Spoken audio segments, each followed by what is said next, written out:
You've saved all your life putting money aside for the day where you can sit back and relax, and now the time has come to consider leaving the workforce. But it's the end of 2022 and there's considerable unease in the markets. This is causing you sleepless nights and you're questioning, is now a good time to retire? Unfortunately, there's no clear answer, and it does depend on your personal circumstances. But looking at these in some detail, you'll be in a better position to make an informed decision and, if needed, to take action. The good news is there's always opportunity in the challenges we face, no matter how insurmountable they feel.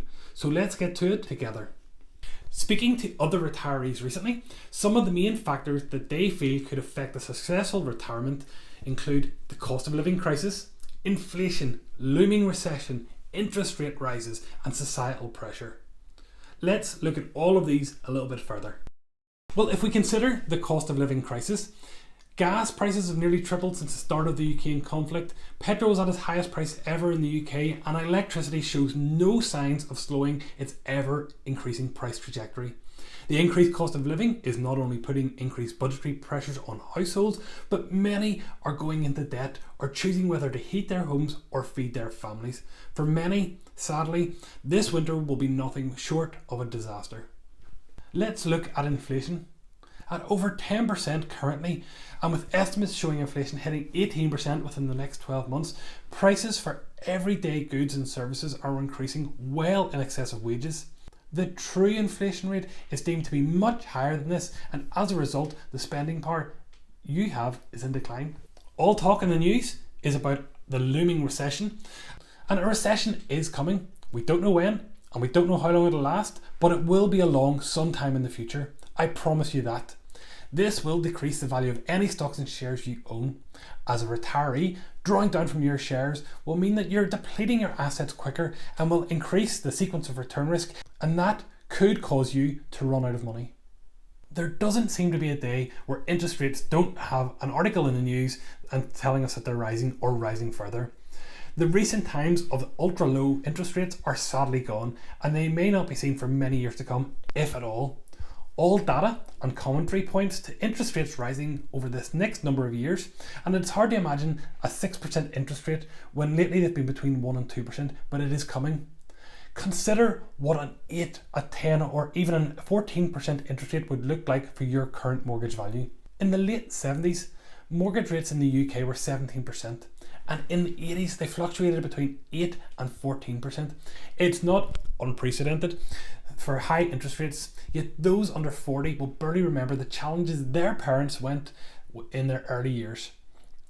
Don't let recency bias cloud the fact that interest rates can rise well in excess of today's rate, and they might just do that still. Another consideration is societal pressure. If you're watching this video or reading the blog, then hopefully you're wise to the fact that the Joneses, for all their trinkets and showy gestures, are unhappy as fuck. That said, if people didn't bow to societal pressure, would we really see so many sports SUVs at the school pickups? And yes, before anyone who knows me comments, I was one of those people too, but that's the old me. I do jest though, as it's not societal pressure that helps us spend our money, it's our own internal psyche. We have worked hard all our years and we've saved and invested our money. Why shouldn't we spend it? So, you're still listening, thankfully, but what can you do to reduce your financial risk in retirement?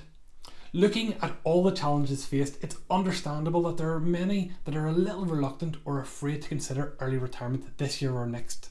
I have given it more than a momentary thought myself, because the prospect of running out of money can be quite scary. I've had my doubts, and I've been working relentlessly towards this for the past 13 years. Could I continue to work on? Absolutely. Do I want to? Absolutely not. How I've kept myself sane when all about me are losing their minds is that I describe myself as a pragmatic optimist. Optimistic about the future, but pragmatic in that I know we will face challenges and there are always steps to overcome these. If we break this down further and look at the factors that affect us, then we can work to mitigate these risks pre and post retirement. Here's some pragmatic and useful suggestions to consider. I have put all of these ideas into practice myself, and I'll tell you it's a very liberating, cathartic process. Know your numbers. reduce withdrawal rate, reduce outstanding debt, increase bond holdings, don't be the Joneses, and work a little longer, but not for too long. With an understanding of your net worth, you're in a far better position to make sensible decisions around your retirement date. Only you know how much you spend, and ultimately you will need to spend in retirement. The confidence of being able to retire early will come from understanding your finances. Personally, I always err on the side of caution. I may have saved a little too much, or my withdrawal may be a little bit too low, but that's a sacrifice that I personally am willing to make. So I then, with that in mind, can weather any market conditions without breaking too much sweat. Do a little exercise. If your net worth dropped by 20% the day before your retirement, how would this affect your withdrawal strategy? Understanding this and making decisions for such scenarios is key. Reduce your withdrawal rate. The simplest way to make your investments last longer is to spend less. This reduction in withdrawal rate will lower the chances of your running out of money in retirement. While the 4% rule of withdrawal is widely touted as a rule of thumb, there is an argument to say that this is too high, and a more prudent 3% or lower should be adopted for a longer retirement timeframe. Conversely, there are always arguments to say that this again is too low, and when you add in state pensions, inheritances, and the fact that many of us will never reach the ripe old age of 60 or 70, you can understand why. But you're youngish, healthy-ish, and we both know we're going to live forever, so let's be prudent-ish for just a second. Knowing your numbers, how does retirement look if you reduce your withdrawal rate by 0.5% or 1%?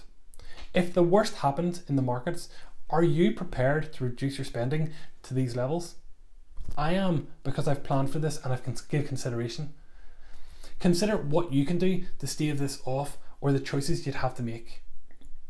We all hope for the best, but planning for the worst takes the emotion out of your decisions when you make them in non-disastrous times. Look at your budget. Figure out where you can make some savings, or what discretionary spending you'd be willing to reduce if needed.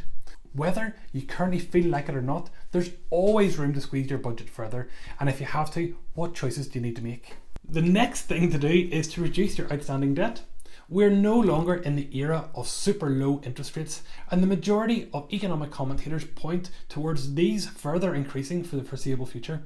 While the stock market returns may not have favoured paying off your mortgage in the past, if interest rates are increasing and the markets are declining, this argument could easily be flipped. If the markets are in a state of chaos, wouldn't you sleep easier in your bed at night knowing that the bank can't take your home? Certainly I would. It may not, though, make sense to pay down some of your debt. Car loans, for example, generally have their interest payments paid up front, so paying this down early has no material benefit. You can and probably should further mitigate any interest increases by retaining your current car beyond the limit of your current contract. Repeat after me, we do not need this year's latest model Land Rover. That's for me also. Should we also increase our bond holdings? Under normal market conditions, the argument could easily be made that you should increase your bond position to reduce market volatility. However, we're not in normal market conditions. Stocks generally hold up better than bonds to inflation, and we're in a period of high inflation right this second. Rising interest rates may also negatively affect the value of a bond portfolio. A guaranteed return is one thing, but when the value of this return decreases due to inflation, this may not, of course, be the best course of action. Choose your investments wisely and consider all market eventualities. So I have some final thoughts to give consideration to as well. To be in this position that you're considering retirement is enviable at any age and in any market condition. While you must be aware of the outside influences, even in retirement, there are many ways that we can protect ourselves and even thrive in any instance. 1. Control your emotions. Once we ensure our numbers work, the consideration becomes less financial and more emotional. It can be hard to overcome that feeling of fear when your investments are in decline and you're no longer contributing, but only withdrawing from them. Content yourself that you have a plan and that plan allows for flexibility. If that puts your mind at ease, then now is the perfect time to retire. If not, further look on how you can fix your position and make an interim plan to get you retirement.